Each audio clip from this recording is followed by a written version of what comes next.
you believe this? It's Noah's Ark.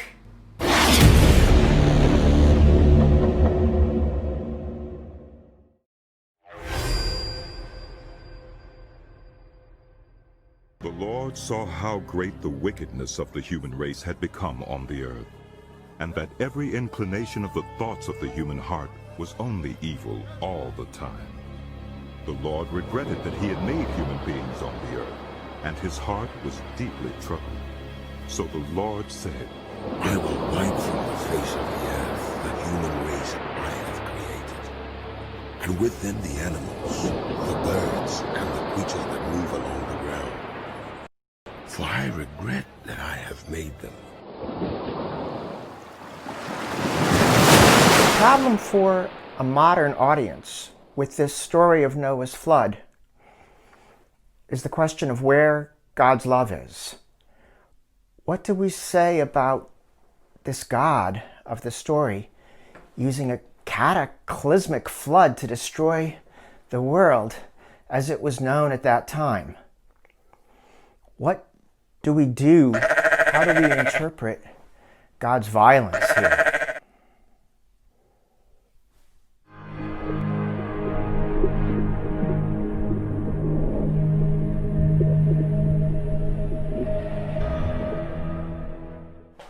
It's not just an Old Testament problem. Think of Jesus' parable of the fool who built his house on the sand in Matthew 7 and Luke 6. When the cataclysmic floodwaters came, everything was wiped clean. Great was the fall of that house.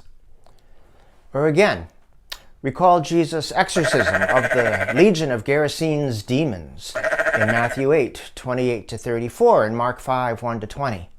The demons drowning in water is no coincidence. Those pigs rush into the sea because Jesus is specifically recapitulating a miniature Noah's flood in an act aimed at wiping evil from the earth. The name of the mass of demons is Legion. That's no coincidence. It's meant to symbolize Roman imperial troops, the Roman legions.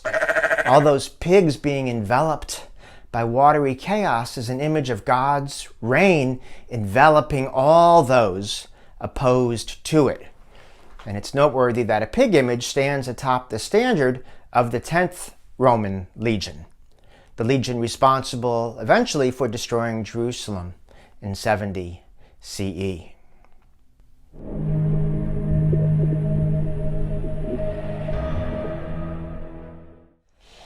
To understand what God is doing with the Genesis flood, you must put yourself right into the biblical story, into its rather unfamiliar landscape. It will be unhelpful to read the text as straight history and to judge God as if the Noah flood were like a modern tsunami or a hurricane. This is not a story about God wrathfully, vengefully wiping out the workaday, mundane, quotidian world of ours. When you imaginatively enter the unfamiliar landscape of the biblical story, you find yourself in a world violently eating itself up, a world of humans and animals, humankind and nature consuming itself in violence, in uncontrollable desire, envy, murder, and vengeance. This dystopia, this U2 Zootopia, is intolerable and must end. Now, must our workaday quotidian world likewise end?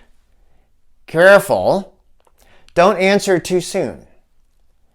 Scholars like Ingrid Lilly suggest that we not forgive our world too quickly, but rather critique its systemic, murderous injustice using the moral vision posed by Genesis. To enter the biblical story's landscape respectfully, it may help to read Ovid's account of Greek culture's flood, where God floods a wicked race born out of the bodies of dead giants. A race where a human king even invites God to a royal banquet and serves God the flesh of the king's own human child. When we step into the Genesis flood story, with Ovid's account in mind, we see a Zootopia so consuming itself in vengeance and violence that out of mercy, God has to ease the world's journey into death. This must be a journey of total recapitulation, a fresh rebirth. The ancient Mesopotamian flood story, Atrahasis, also knows a tradition of cannibalism, like in Ovid's account, in the antediluvian times. It's an idea deployed in the 2014 Noah movie. That's the one that was starring Russell Crowe. That movie version also drives home the centrality in the Genesis flood of the archetype of watery birthing. In the movie, Shem's wife has her water break and her babies emerge prior to the ark finally reaching land and the new world emerging. Earlier, before the flood, Noah corrects Methuselah about the nature of what he's foreseen as a coming cataclysm. Noah insists to Methuselah that the cataclysm will come through water because water cleanses and brings rebirth. Now, according to Carl Jung, water is the most common symbol for the archetypal world. Water embodies sacredness, and water denotes direct entry into the sphere of God. In archetypal symbolism, the Genesis flood is the amniotic fluid within the mother's womb that surrounds and protects the developing fetus. In this case, the fetus is the Ark of Noah, and what's happening is an archetypal representation of what's necessary for all of us to undergo rebirth and recapitulation. The seed must fall into the ground first before it springs up as something brand new, something wonderful and wondrous.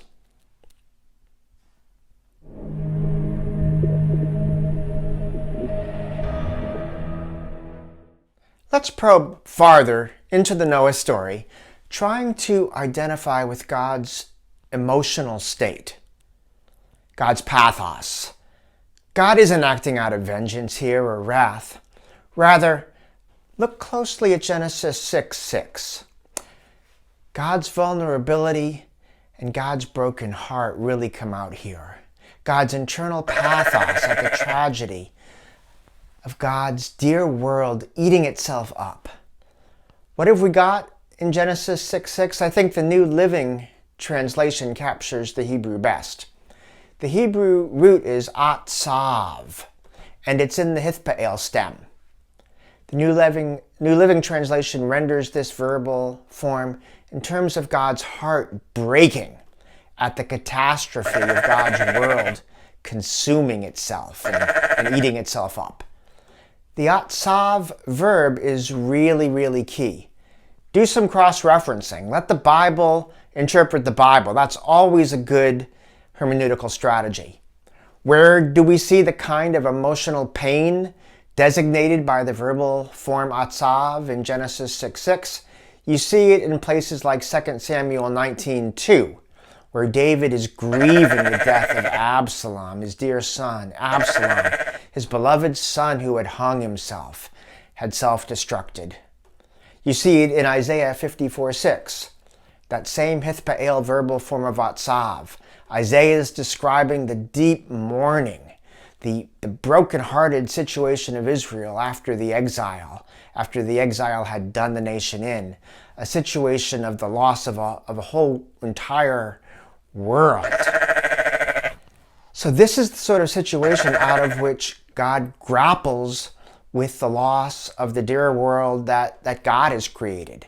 And God makes the divine decision to birth something entirely new.